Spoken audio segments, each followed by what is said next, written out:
So this is chapter one.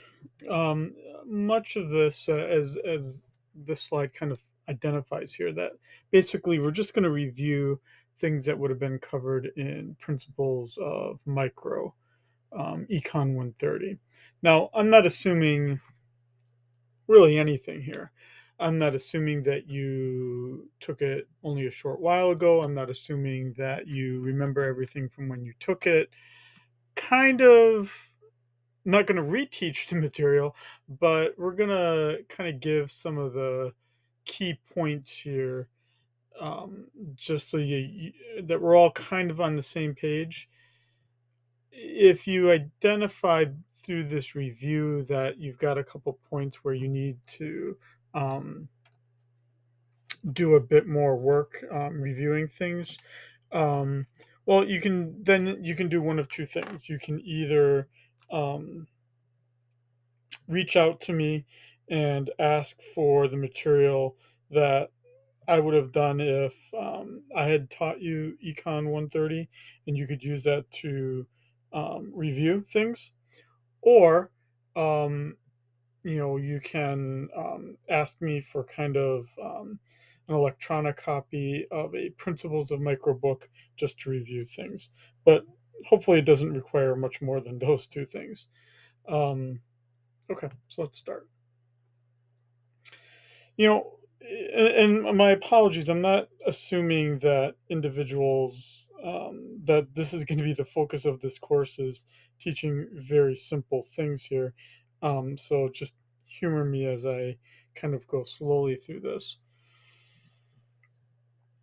The chapter begins with this kind of review of what the difference is between microeconomics and macroeconomics. So that difference really being is that, when we think of of the history of economics as a discipline, it really began as a microeconomic discipline, but the inspiration for it was largely macroeconomic.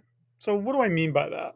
And this is going well beyond what was covered in this chapter or what you would have even received when you took Econ 130, but just humor me.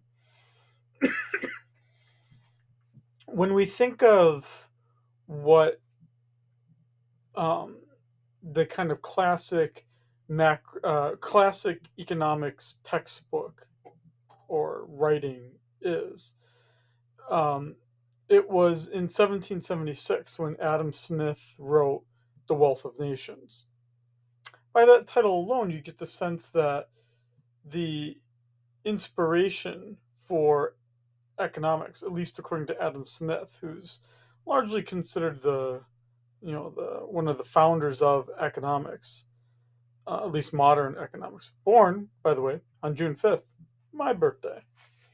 So I was born to be an economist. Um, that what Adam Smith was trying to understand was why are some countries rich and some countries poor? In his case, why was England doing well and why was Portugal, which isn't separated by that much distance, not doing as well economically in 1776? And his understanding of it came from understanding the production process, understanding market forces, and understanding individual greed, basically. Mostly microeconomic issues. And it was microeconomics then that really kind of, without calling it microeconomics, it was just economics, but it was really microeconomic in its very nature. Until largely until the Great Depression, and largely until John Maynard Keynes comes on the scene, who was also born on June 5th. Yeah, another June 5th economist. You've got Smith, Keynes, and Scheiding, all born on June 5th, all Geminis. Um, so Because microeconomics and certainly the writings of Adam Smith didn't have anything to do to help explain how to get out of the Great Depression, um, or just why we were having such economic fluctuations.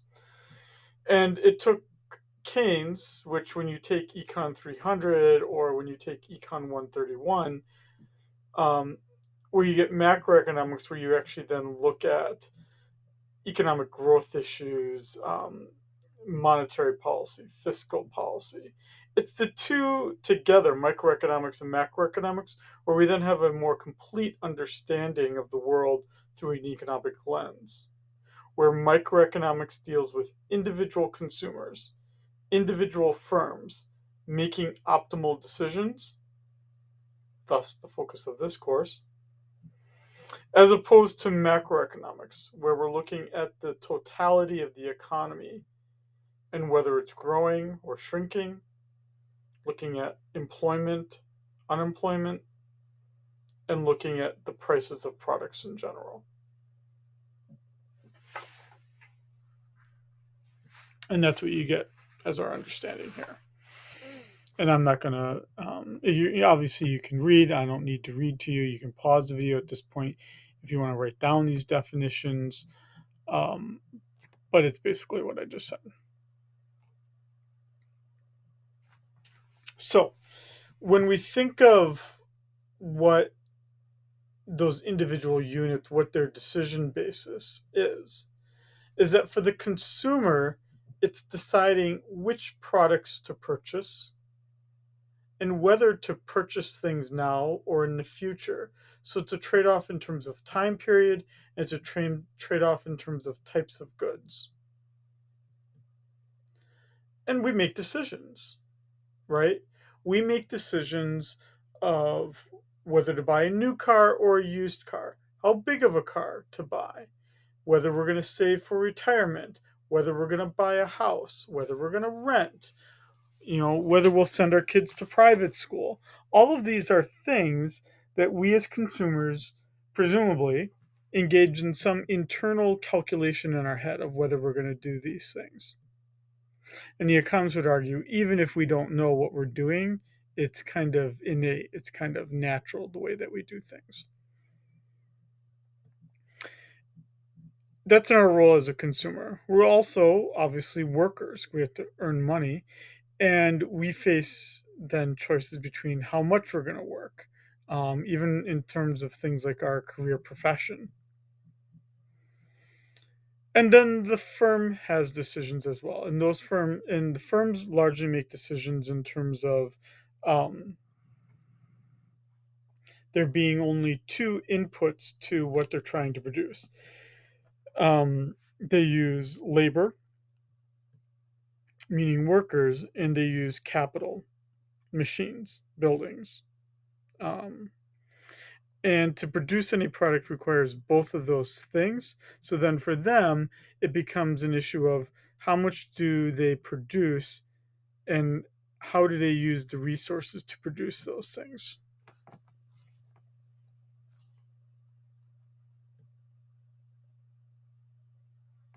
Okay. So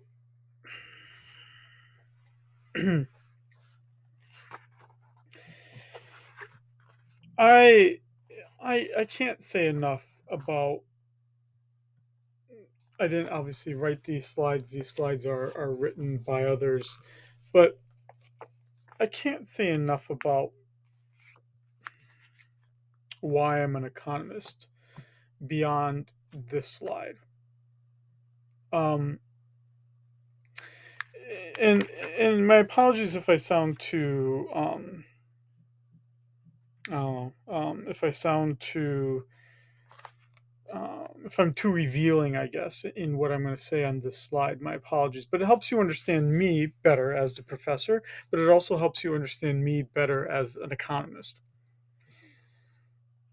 So, a little bit of a story.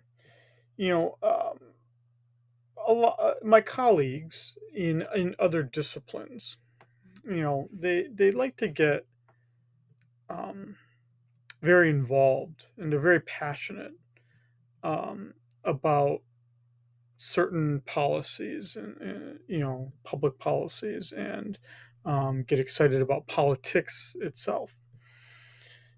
Who you voted for, what that politician stands for, that kind of thing. And I largely, it's not that I it's not that I don't care about those things. It's just I don't like to get that involved in them. My son, who's 9 years old, you know, will ask me sometimes why I don't um, get that interested in those kinds of things. And I largely, I sound probably quite apathetic when I just say things like, yeah, politicians are just going to lie to you anyway. And it doesn't matter what party they're in, or, that they basically can't be trusted. But I do believe in only one thing, only one thing that I hold as a belief that I believe others should protect as well. And this dates long ago, probably since my birth. And it's that I believe that I, as a worker, have a right to collectively bargain with others, meaning that I have a right to be in a union. Now, that's obviously a pretty strong belief here in Hawaii in general, but it's been my belief long before I moved here. So I guess you could say that uh, I like living in Hawaii not because of the sun or the environment or any of those things, which I really don't really care about those things. I just sit in my office. But I do really care that I like the fact that I live in an environment that right to collectively bargain um, is extended to me. Now I say that because it often runs counter to a similar belief that I really truly believe that markets work. And the reason why there might be some sort of disconnect is that oftentimes when we think of unions, we think of like, well, not that it's true at all, but right that we think it's like socialism or communism, or basically that it could be like un-American that workers can collectively bargain with one another, right? At least if we believe some of the narratives that come from the mainland, but it's not true. In some sense, it's really not true. It's just changing my bargaining position as a worker from one of me being individual in my nature to forming a monopsony, which we'll learn about later in this class. It's me forming a monopsony, meaning a single supplier of labor. You can't hire a professor um, in the University of Hawaii system without going through the union, UPA in our case, which means that organization, which represents me as a worker, can bargain for a higher wage. That's all that it is. There's nothing about it that distorts them, that limits the market. It's just a market that gives more power to the worker as opposed to the firm, is really all it is. If I thought that it was anti market, I probably wouldn't be as in favor of a union. And the reason why, and here's kind of the point of this slide, finally, is that markets give us one valuable piece of information. And that one valuable piece of information that they give us is the price. And anytime anyone gets involved and alters the price because they don't think that the price is fair or right, destroys the market and causes a host of unintended consequences that I think, in my opinion, is worse than just letting the market do its business. Um, so I'm very much in favor of markets most of the time. Most of the time. And I think most other economists are of the same kind of belief as me in terms of that markets work. The best example we can think of this is it's incredibly annoying to me when someone says that prices of homes in Hawaii is too high and that we should do something about it. I'm just not sure what you would do about it. I mean, I just bought a house a year and a half ago. Yeah, I didn't like the price. I'm from the Midwest, so the notion of paying more than $1 million for a house just seems foreign to me. But I didn't like paying that price, but I didn't think the price was unfair. Um, the price is what it is. I mean, I don't. There's no social justice in what the price is. I have 3 children. I can tell you with certainty that diapers cost a lot of money. I can tell you with certainty that food costs a lot of money. Um, and we can certainly identify families that have low income and allocate money to them for formula for food. Right. And so we have programs like WIC and food stamps to allocate money to them. But it's probably not a good idea to solve hunger on the islands by saying that bread should only cost $1 a loaf or that milk should only cost $2 a gallon. Yeah, I think milk is expensive, but to alter the price because you think the price is too high is going to cause a problem. If I make milk $2 a gallon, no one's going to want to sell milk, right? The company that makes the milk isn't going to want to sell it here. And it's going to cause a host of distortions in other markets, right? Why drink soda when you can drink milk? Why drink water when you can drink milk? Because now all of a sudden milk has got this much cheaper price. And so, for the most part, we don't have shortages and surpluses in our US economy. The reason why COVID as an economic story became interesting, at least from an economics perspective, is that the supply chain became snarled and there were shortages of certain goods, and now we're seeing inflation of other goods, right? Inflation in the prices of other goods.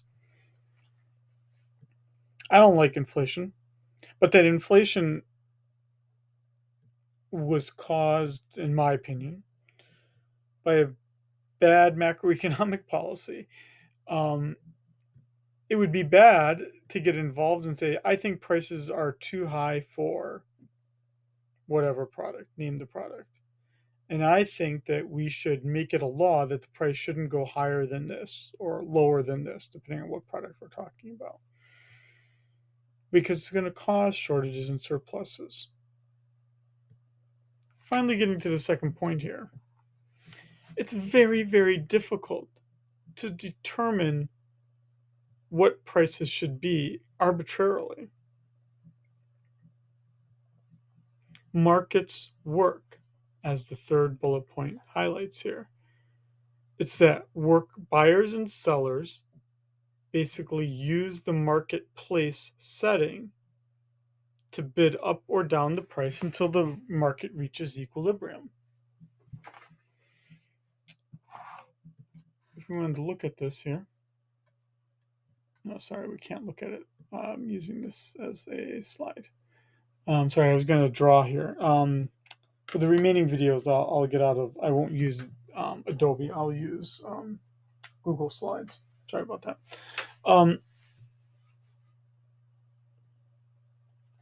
But the idea here Well, actually, let me go. Sorry, let me just do this really quick because I think this is important to do.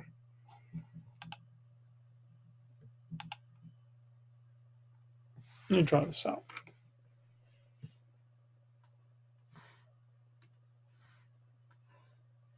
Right? The beauty of a market.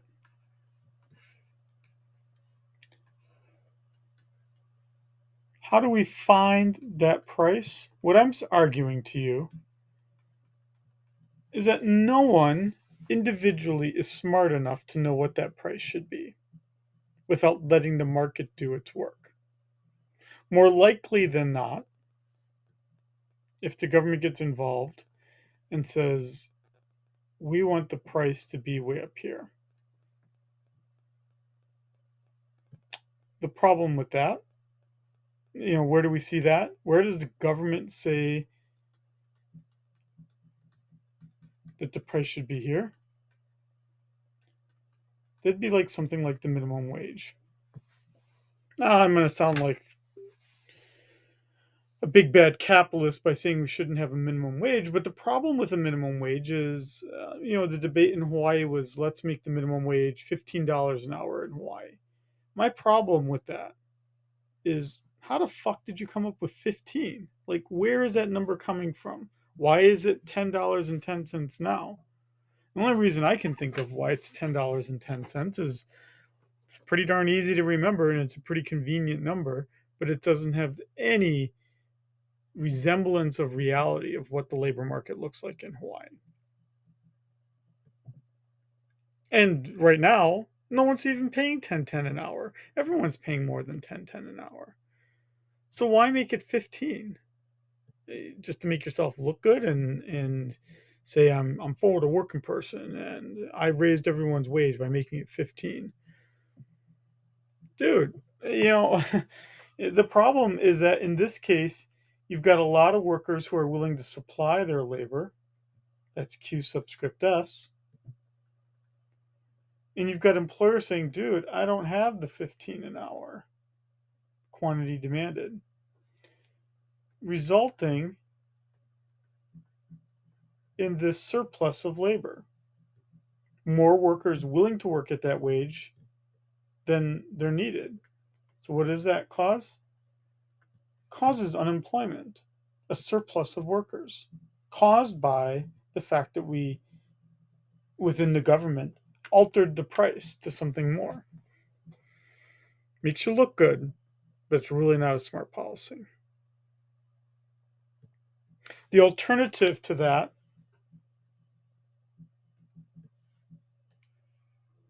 more sorry, it's not a straight line at all, is making the price lower.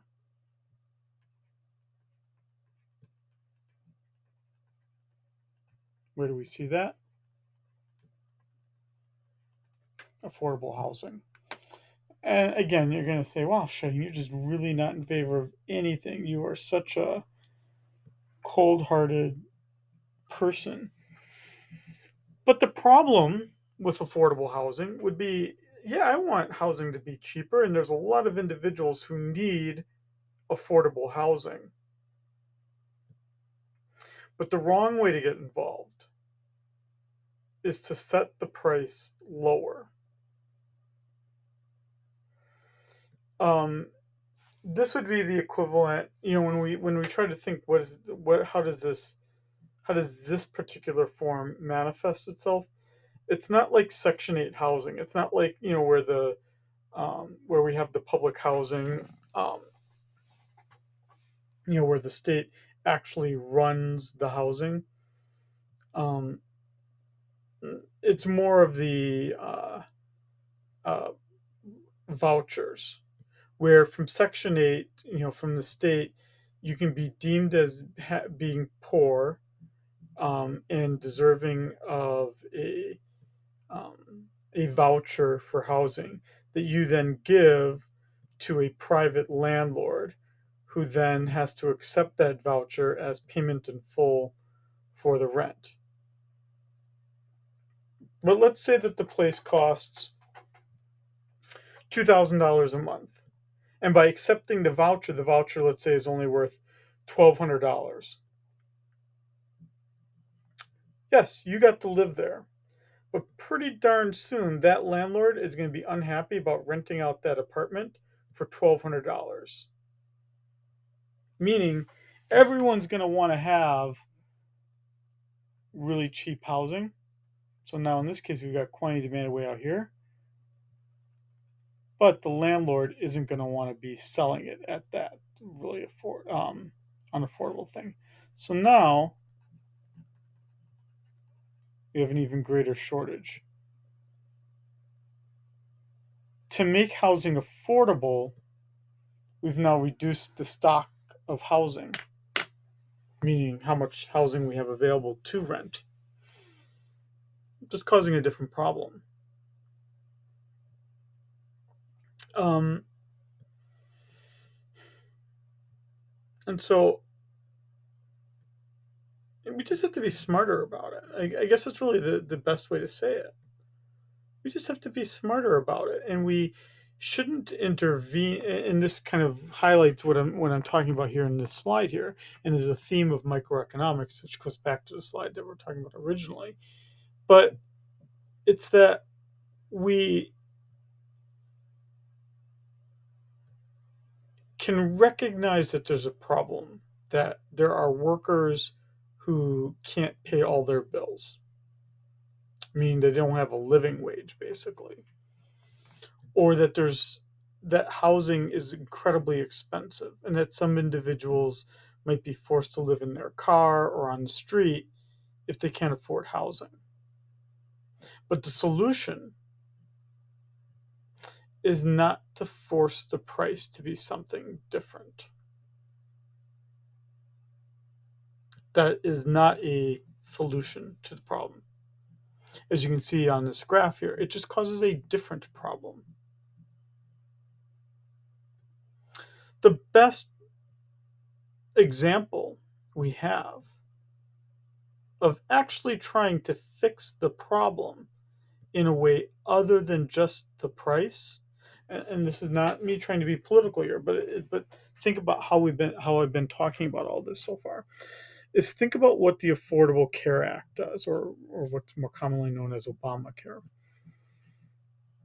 The Affordable Care Act doesn't say very much about what the prices of certain medical services should be. It doesn't say what the price of insurance should be. All that it does is it gives a minimum set of benefits that insurance must provide for. So there's this kind of certain limits of, if you want to call yourself health insurance, you have to cover childbirth, you have to cover mental health, right, and there's 10 things that it has to cover.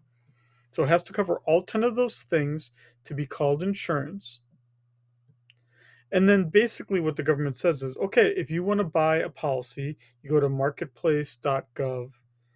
Um, I think that's what it's called, marketplace, health, whatever the health marketplace is. You say how much you earn, and then it lists in where you live, and then it gives you policies that can be given to people in the area that you live and how much they cost. And then it says, oh, but dude, you earn like $30,000 a year, so we're going to give you a subsidy to help you cover that price of that insurance policy. Insurance company isn't affected because they don't really care if they're getting the money from you or the government. They just want their, let's say, $1,000 that the policy costs them. They don't care where the source is. They just want the $1,000 that they think the price is. And the hospitals don't care who your insurance comes from because, right, they're getting paid the same by the insurance company, regardless of if the government paid your premium or you did. They don't care. And so the market, in terms of equilibrium, the red dot right here, was largely unaffected by the Affordable Care Act, Obamacare, because it really didn't do much to change the price. So, I mean, if anything, healthcare hasn't become less expensive because of the Affordable Care Act, but it has become more affordable. Think about that. I'll repeat it again. The Affordable Care Act didn't do much to alter the prices, but it did do what it says in its name. It made it more affordable. If you're only earning $20,000 a year, you now get this big subsidy from the government to help cover the cost of the policy. The price remains P star. It's just that we help families make the P star by covering that difference, let's say. Let's say the difference is as much. By covering that difference for the families, rather than just saying the price should be here. It takes a lot more work, but it's a better result. Okay, let's finally go back to here.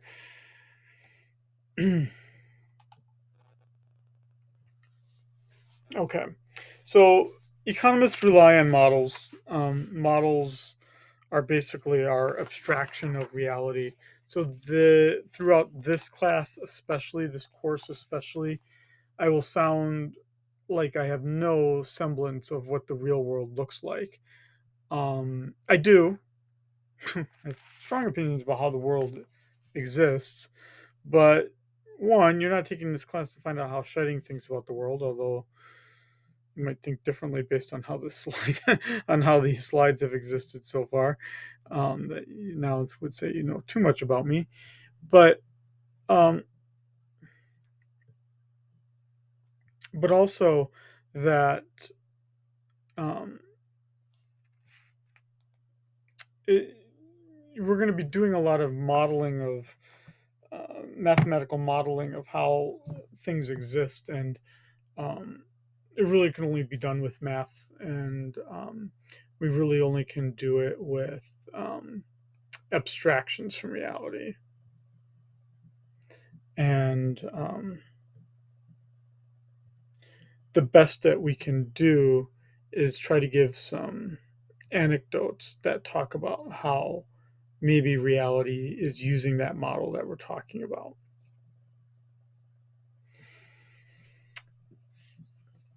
Um, I believe very strongly that we as a people in general, but especially in this class, need to remember the difference between positive and normative analysis. Let's explain what they are first. Positive analysis is basically a description of what is the case, cause and effect. Um, it's a statement of fact. And as it says here, positive analysis is central to microeconomics. There's not a lot of opportunities in microeconomics as a discipline to be getting involved in saying how the world should work, which is the normative analysis. It's an analysis of what ought to be.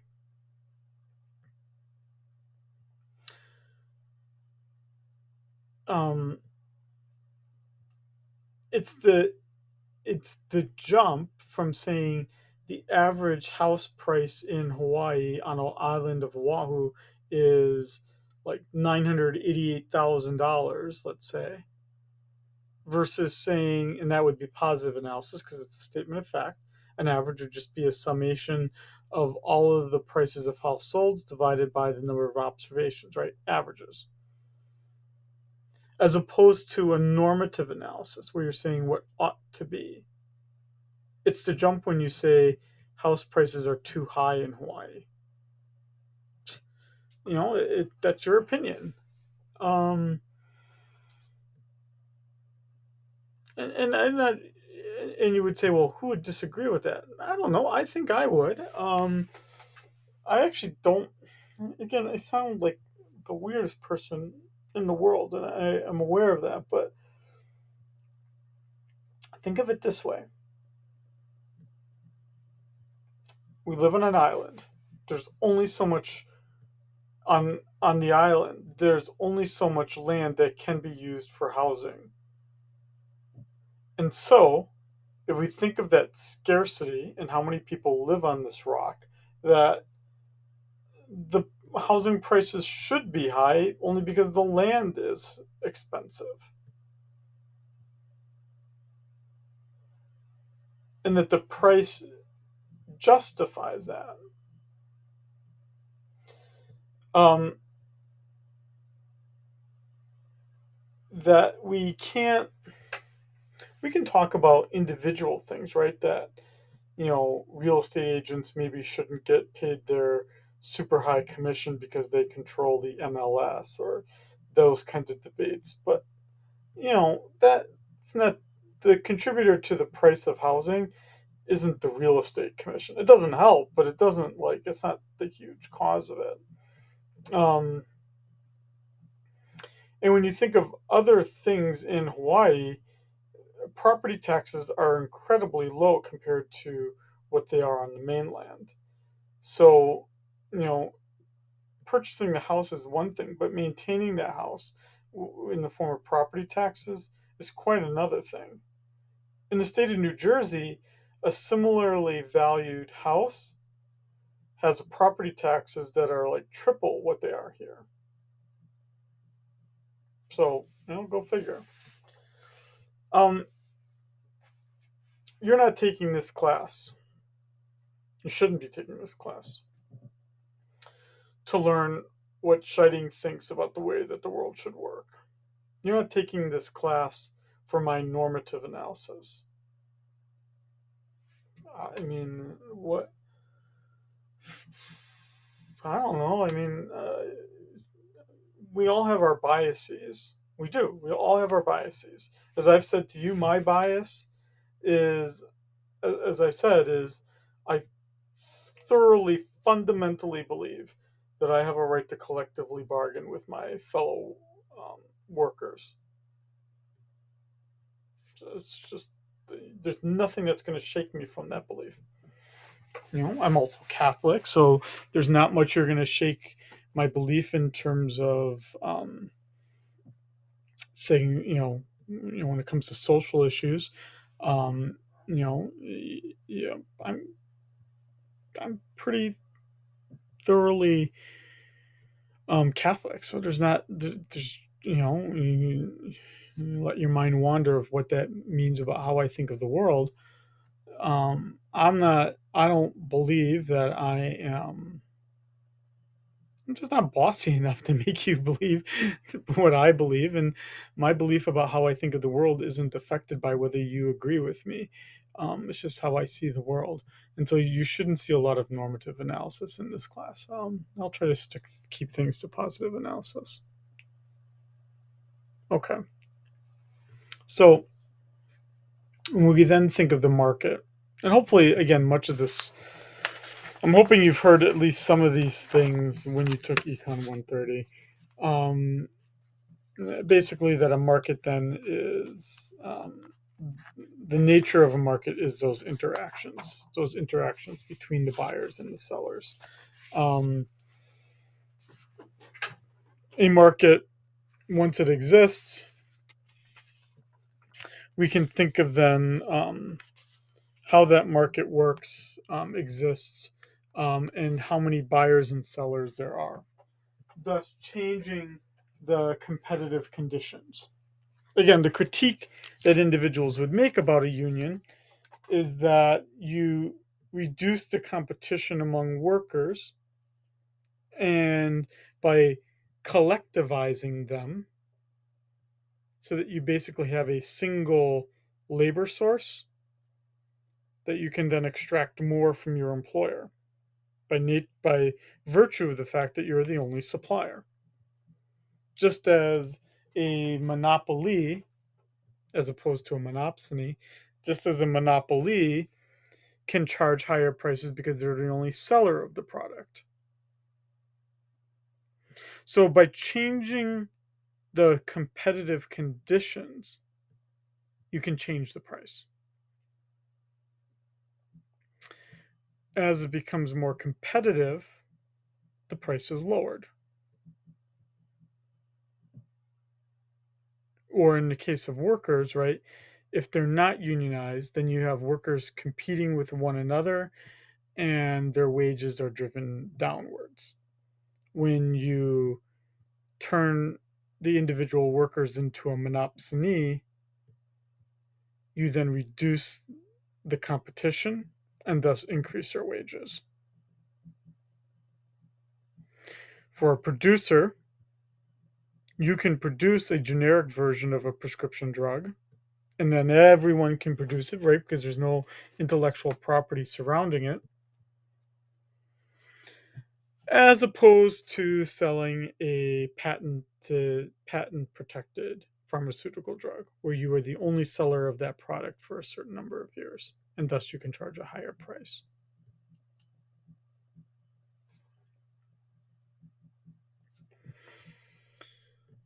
Um, it's just a case that, again, for um, market conditions drive that price, whether there's a lot of competition or not. That's what's driving the price, largely speaking. Um, to change the price, it's better to let competitive forces change the price than to intervene and create a price floor or price ceiling, basically having the government involve itself and change the price, because that distorts the market. Markets work when the market price is just allowed to exist, as bad as it sounds to some individuals. Now, what is it that we mean when we say that there is a market? Um, well, um, markets exist for a certain time period, for a certain geographical period. Um,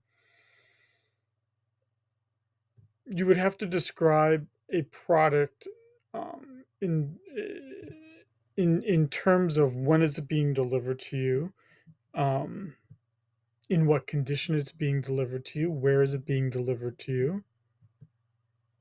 The market for gasoline in Hawaii is different than the market for gasoline in Texas because of the differences in geography and how it's delivered and what the refining capacity is and what the use is. All those things are different, thus creating a different market for those two products. Same as the market for electricity is different in Hawaii than it is in Wyoming, both in terms of how the electricity is generated, but also because of the interlinkages between different states, which don't exist in Hawaii. So there is no single market for electricity. We have to define it in terms of geography, the time period it's delivered in.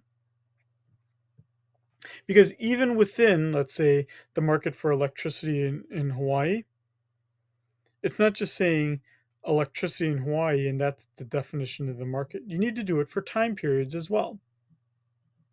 By that I mean, given that so much electric is generated by solar, that would mean that there's a very different price that exists during the day than when the sun is not shining in the evening. And there's this very different, a big difference during the day when individuals are not at home and are at work versus the evening when they are in their individual homes and they're cooling their house down. Which is why, um, so I have um, solar and I have batteries, and the electric company HECO made an offer that if you're willing to sell your electric to the electric company between 6 p.m. and 8 p.m., they'll pay you a big chunk of money. Why are they willing to do that and not do it between 10 a.m. and noon? Well, because no one has, there's larger demands on their generating plants between 6 and 8 p.m. because no one's got solar and everyone's using their individual sources at home from 6 to 8 p.m. when the sun isn't shining. So to meet the demand, they need me as a producer and storer of electricity to help supply the market as well, and they'll compensate me for it. Different market based on time period and geography. Okay, so now you can see these kinds of things here. They have these definitions of the markets here for different products, bicycles, whatever. And again, you can read the slides if you want to talk about things more. Um, I'm not really sure if we need to. I don't want to go too much into things here. We've already talked quite a bit here. There's 24 slides, and they're not. I'm sorry if you hear the paper rustling because I print out the slides. I print them out to review them before I actually start the lecture here. Um, to be honest, there's not, in terms of the preliminaries, what's important about chapter one. Um,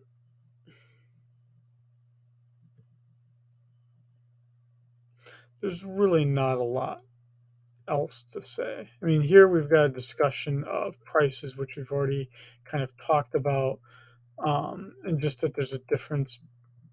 There's a change in the price over time, which we call inflation, which is the change um, in the price over time, the real price, as opposed to the nominal price. Yeah, we're not going to be using that to a large extent in this course, so I'm just going to reduce the time of this overall lecture by just ending things here for chapter one. And if you want to know more about some of the other parts, you can look over the slides. But I think that's all you really need for what's being worked on right now.